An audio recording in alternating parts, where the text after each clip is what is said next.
அனைவருக்கும் வணக்கம். இந்த பதிவுல நம்ம என்ன பார்க்க போறோம் அப்படின்னு பாத்தீங்கன்னா, சம்மர் வந்துருச்சு இல்லைங்களா?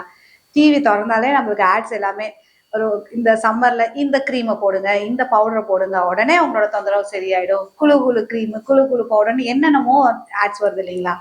ஸோ ஆக்சுவலி வந்து இது என்ன மாதிரியான தொந்தரவுக்கு நம்ம இதை யூஸ் பண்றோம்? நம்ம இந்த பவுடர்ஸ் எல்லாம் நம்ம வந்து ஓவர் த கவுண்டர்ல வாங்குறதுனால, இல்ல இந்த மாதிரி ஆட்ஸ் எல்லாம் பார்த்து வாங்குறதுனால, நம்மளே போய் டாக்டரை கன்சல்ட் பண்ணாம இந்த கிரீம்ஸ் எல்லாம் யூஸ் பண்றதுனால என்ன மாதிரியான தொந்தரவுகள்லாம் ஃபேஸ் பண்றோங்கிறத பத்தி தான் இந்த பதிவுல பார்க்க போறோம். யூஸ்வலி நம்மளுக்கு சம்மர் வந்தாலே என்ன ஆகும்னு பாத்தீங்கன்னா, நம்மளுக்கு இந்த ஃபோல்ட்ஸ், அப்புறம் வந்து நம்மளுக்கு தைஸ், இன்னர் தைஸ்ல, கிராயின் ஏரியாஸ்ல எல்லாம் பாத்தீங்கன்னா நம்மளுக்கு ஒரு விதமான ஃபங்கல் இன்ஃபெக்ஷன்ஸ் வந்துடும். அது பேர் வந்து டீனியா க்ரூரிஸ்ன்னு சொல்லுவோம், ஜாக் இட்ச்னு சொல்லுவோம். இது both common for men and women. இது எதனால அப்படி வருது அப்படின்னு பாத்தீங்கன்னா, ஒரு ஸ்வெட் ஆகுறது, இந்த ஹீட், இது எல்லாமே வந்து இந்த ஃபங்கஸ் க்ரோ ஆகுறதுக்கு நல்லாவே ஒரு செமையான ஒரு என்விரான்மெண்ட்டா இருக்கும். ஸோ அதனால என்ன ஆகும்னு பாத்தீங்கன்னா, நல்லாவே ஃபங்கஸ் க்ரோ ஆயிடும். ஸோ ஆக்சுவலி வந்து பாத்தீங்கன்னா, இதுல ஒரு 3 கண்டிஷன் வந்து ஒரு மாதிரி சேமா இருக்கும். ஆனா வேற வேற கண்டிஷன்ஸ் ஆக்சுவலி. ஸோ நம்பர் 1, இந்த ஃபங்கஸ்னால வர்றது வந்து கண்டேஜியஸ். இது ஆக்சுவலி நம்மளுக்கு பரவும். 2வது சாஃபிங்னு சொல்லுவாங்க. அதாவது நம்மளுக்கு ஸ்கின் டு ஸ்கின் வந்து நம்மளுக்கு ஃப்ரிக்ஷன் ஆகுறதுனால வர்றது.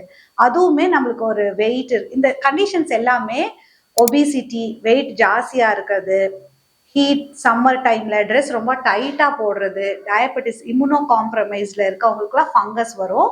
ஸோ ஃபங்கல் இன்ஃபெக்ஷன்ஸ் வரும்.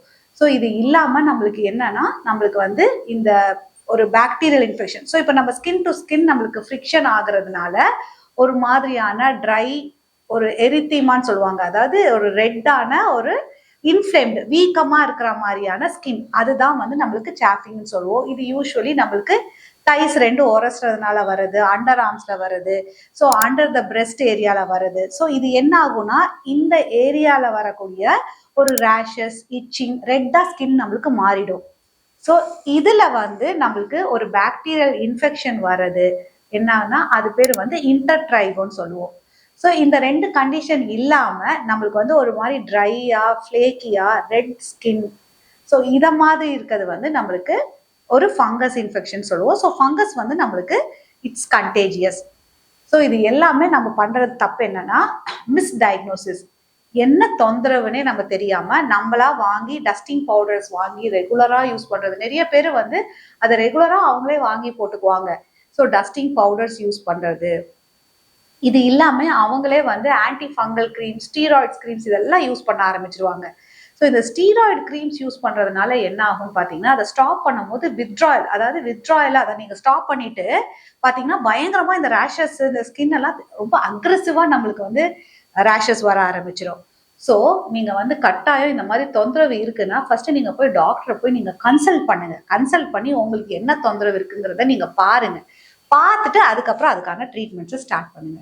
ஸோ இது என்ன மாதிரியான காரணத்தினால வருது அப்படின்னு பார்த்தீங்கன்னா, நம்பர் 1, நம்ம ட்ரெஸ் வந்து ரொம்ப ஈரமா போடுறது. நம்ம பண்ற தப்பு என்னன்னு பார்த்தீங்கன்னா, குளிச்சுட்டு வந்துட்டு அந்த ஈரத்தோடவே நம்ம ட்ரை பண்ணாம அப்படியே அவசர அவசரமா போட்டுட்டு வந்துடுவோம். ஸோ ஃபர்ஸ்ட் நம்ம வந்து அதை அவாய்ட் பண்ணணும். ஸோ நம்ம ஈரத்தோட ட்ரெஸ் பண்ணும்போது என்ன ஆகும் அப்படின்னு பார்த்தீங்கன்னா, அந்த டைம்ல நம்மளுக்கு வந்து ஃபங்கஸ் வந்து ரொம்பவே க்ரோ ஆகும். ஸோ இது கூடவே சேர்த்து நம்மளுக்கு ஸ்வெட் ஆகுது, ரொம்ப கிளைமேட் வந்து ரொம்ப வந்து ஹாட்டா இருக்கு. ஸோ அதுக்கப்புறம் ஒரு மாய்ஸ்ட் என்விரான்மெண்ட், இதெல்லாம் சேர்ந்து நம்மளுக்கு வந்து அந்த ஃபங்கஸ் வந்து ஃபாஸ்டா க்ரோ ஆக ஆரம்பிச்சிடும். அதே மாதிரி உங்களோட ட்ரெஸ்ஸுமே நல்லா வந்து காஞ்சதா இருக்கணும். நிறைய பேர் என்ன பண்ணுவாங்க பாத்தீங்கன்னா, இன்னர் வேர் எல்லாம் ப்ராப்பராகவே வாஷ் பண்ண மாட்டாங்க. அதே மாதிரி நல்லாவும் காய வைக்க மாட்டாங்க. ரொம்ப ட்ரையா வந்து ஆனதுக்கு அப்புறம், நல்லா சம்மர் டைம்ல நீங்க நல்லாவே வந்து வெயில காய வச்சுட்டு அதுக்கப்புறம் நீங்க வந்து எடுத்து யூஸ் பண்ண ஆரம்பிச்சுக்கணும். So number 1. 2வது, நிறைய பேருக்கு ஸ்வெட் ஆகும். ஸோ ஸ்வெட் ஆகிறதுனால என்ன சொல்லுவோம்னா, 1 or 2 டைம்ஸ் நீங்க முடிஞ்சா 2 டைம் நீங்க குளிச்சுக்கோங்க. ஏன்னா இந்த ஸ்வெட்னால நம்மளுக்கு இந்த ஃபங்கஸ் வந்து க்ரோ ஆகுறது ரொம்ப ஃபாஸ்டா இருக்கும். ஸோ நிறைய பேருக்கு இட்ச் ஆகும். இட்ச் ஆகும் போது என்ன பண்ணுவாங்கன்னு பாத்தீங்கன்னா, நம்ம இச்சிங் வந்திருக்குன்னு சொல்லிட்டு நிறைய பேர் சொரியும் போது என்ன ஆயிடும்னு பாத்தீங்கன்னா, இந்த நெயில்ஸ்ல இருக்கக்கூடிய நம்மளுக்கு நெயில் பாலிஷோ இல்லாட்டி அதனாலே நிறைய பேருக்கு இன்ஃபெக்ஷன் வர்றதுக்கான வாய்ப்புகள் நிறையவே இருக்கு. ஸோ இது ரொம்ப காமனா எல்லாருமே பண்ணக்கூடிய தப்பு தான். ஸோ இதை எப்படி வந்து நம்ம பாதுகாத்துக்கிறது, இல்ல நம்மளுக்கு இந்த மாதிரி இன்ஃபெக்ஷன் வந்துருச்சுன்னா நம்ம எப்படி நம்மளை ப்ரிவென்ட் பண்றது, எப்படி ட்ரீட்மெண்ட் பண்ணிக்கிறது அப்படிங்கிறத பத்தி நம்ம அடுத்த பதிவுல பார்க்கலாம்.